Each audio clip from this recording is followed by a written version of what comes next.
jail, most of them have come out of jail and they've become a success. So that's the positive that I want to like drum into people today, because we are talking about going to jail and keeping contact with people while you're in jail. Because see, the thing is, don't you find, K-Rose, that if somebody ends up going to jail, if they've got a good support system, do you feel that it's going to help them? Because I think that they should be able to have a good support system, because then it will help them when they come out. Don't you think so?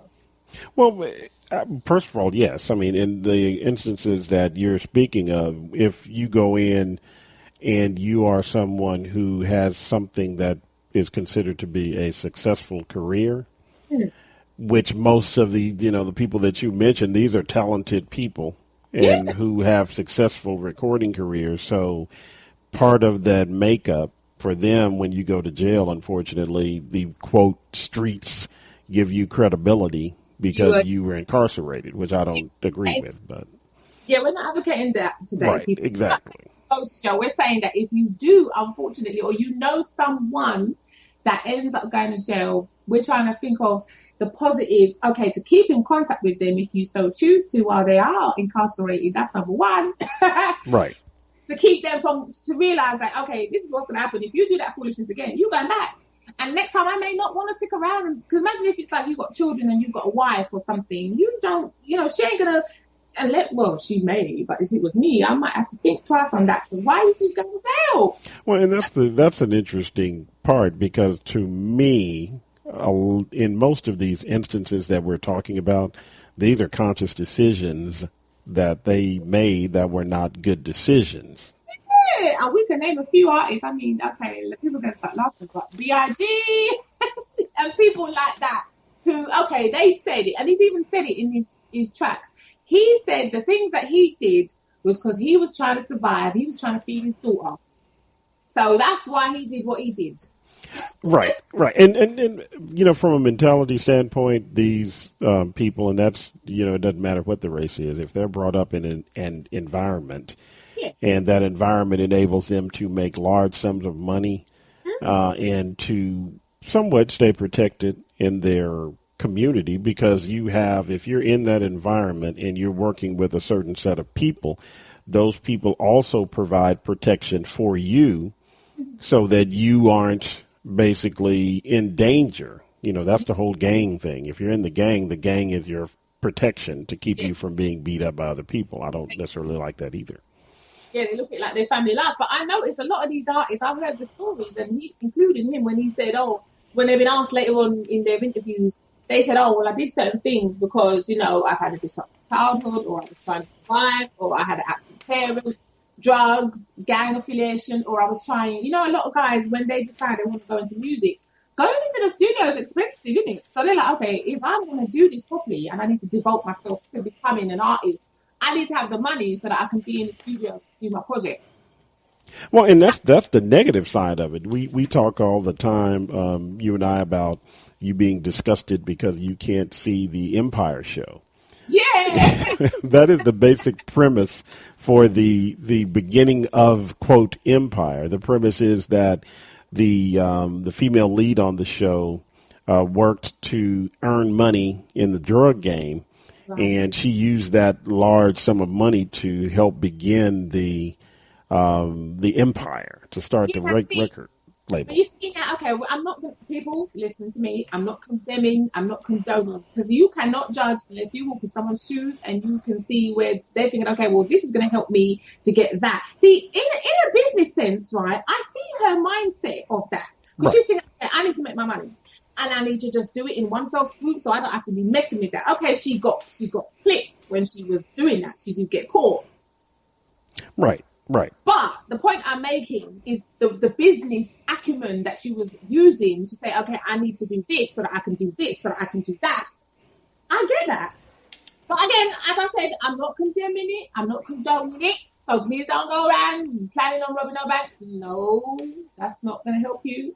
You could end up in jail, and then you will be a subject on this show.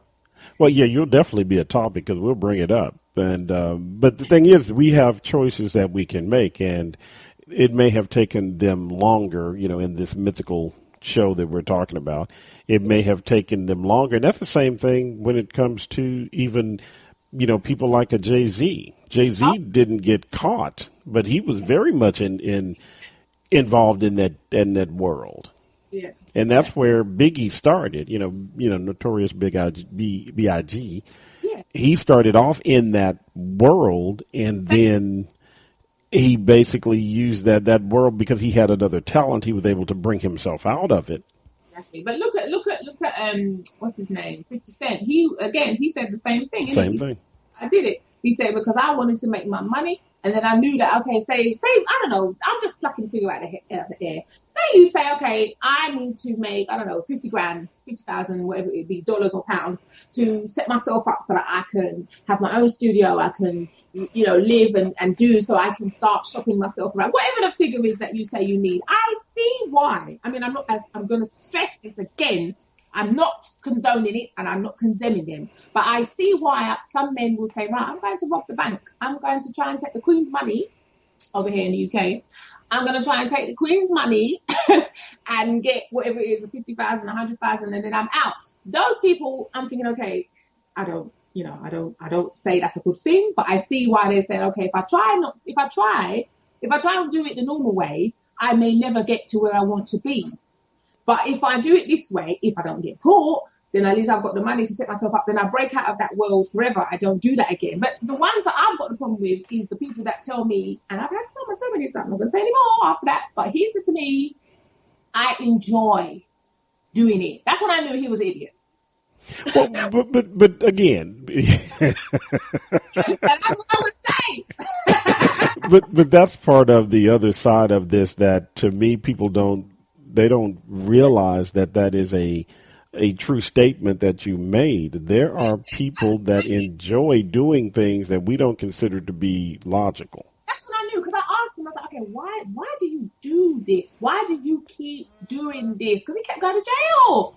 And I was like, what's wrong with you? You're smart. You could start up a business. You could do this. You could do that. And he just kept telling me. He actually admitted, he said, I enjoy it. The buzz. It gives me a buzz. And I'm like, okay, you need to just stop right there. Because now I know you done lost your mind.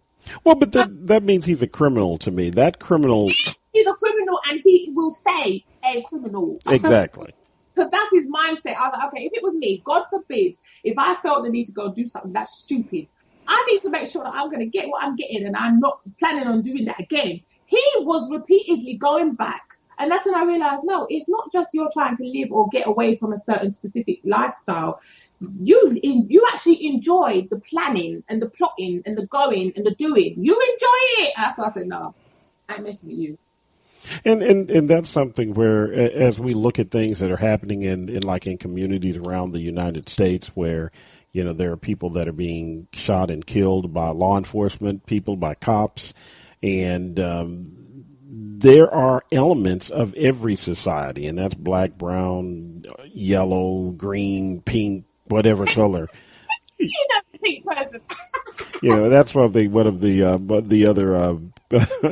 other people on personalities. Jay Lau, the personality on Yes Sir FM, he's part of our affiliate. He calls Caucasian people pink people. Oh, you know where? I'm not going to go into that. But there are criminals within every segment of society, and there were criminals back at the beginning of time, and there are criminals around now. And I don't want those people living next to me either. I do want them in jail. Well, yeah, but you see, okay, now we're getting back to the topic. Well, sorry, people. I just have to just share that with you. But the topic today is prison visits versus newcomers tech. So, see, okay, you said you want them in jail. Now, would you agree, though, that while they are in jail, they are still entitled to, keep in contact with their friends and family, prison visits? And would you agree that that's like a right? They should have that so that they can rehabilitate? I mean, I really agree, but there are different layers to that also. And I'm not going to go on a tangent, but yes, for the most part, I believe that if you are incarcerated, especially because it's possible you may be there and the facts weren't correct and you really aren't guilty. Yeah. And even for those who are guilty for their rehabilitation, yes, I do think that people need to have contact with people that are incarcerated. So now this is where the idea came to me for the show, because I suddenly realised that when people go to jail, especially over here in the UK, they can really lose contact with someone because, especially their children, that's the most important thing I find, their children. Because if you get sent to jail, I noticed that you would usually get sent to jail quite far away from where your family and friends are. And I realised that, okay, the wife or whoever is not going to be wanting to, especially if you're going away for a long time, 2-3+ years, who can be going up there every week or every month? That's a lot. And she may not have the money, to be able to go to this far-flung prison. So the idea that I had was, I'm wondering over here in the UK if it will be possible in future, because I know they already do this in America. But I'm thinking, how about if they, the prison authorities started to authorize the use of video messaging online visits as well as, I'm not saying take away the physical, going into prison, but, I'm thinking maybe they could incorporate, Skype-like technology, or even if they don't want to use Skype, there's loads of different things, or they could just, bring in their own one. I'm thinking, okay, maybe they could incorporate that as well. And I think that's a good idea. And as I mentioned, we saw the show called Lockout, and they were talking about my hometown of Tulsa.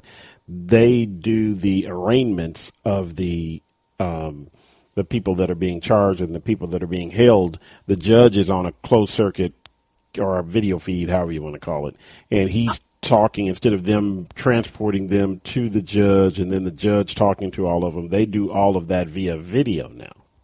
Okay, see, you guys are always ahead of us. We are so slow. It takes us years to bring in anything, and then that time it's kind of old news by the time we get around to it. Well, but it's logical. It saves money, because then it also saves, it's a safety thing. You just basically bring them into one room in the jail. The judge talks to them, real time, and they can do things. But, the part that you're talking about, which is for the inmates or those people that are being held to have a video connection with their loved ones or someone else, they can't control who's on the other side of the camera, though. Well, this is the thing, though. Maybe they'll say, okay, well, when you have your video message, you're only allowed to have say, for example, your wife and your children, and that'll be it, because if they put them in a room, the same way how it would be like in a normal room where you can see, the guards always walk around, don't they? So if they did it, but they did it like in a bank of computers, they can, like, the guards can still walk past the person having the visit, but it just means that the person will be talking on a video, via the PC, as opposed to having their visitor sitting across from them in the visiting room. See, this is the thing. I'm not saying that they should scrap the physical. I'm just talking about for people that are far away or even in different countries. Because, sometimes people are in jail. There's no Guantanamo people. They're in a different country. So right. who's saying, I would not be flying out? They might say, no, you ain't allowed to fly here to see him. Well, and I agree with you. I think that, the other side of it, I guess, that we'll get into as we're talking on the show, the other side of it is that area where they can pass information if they're physically there in front of them. They can pass them little signals and things of that nature. If they're sitting in front of them or if they're on video. So I can really see the benefit for this. I mean, it's not a bad idea to incorporate both. Obviously, if somebody wants to come and do the trip and they want to physically be present to see that person, then fine. Like I said, I'm not saying don't do that.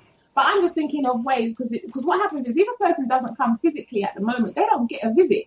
So they start to lose contact, because there's only so many letters you can write before you realize that you may get a Dear John back saying, I don't want to talk to you no more.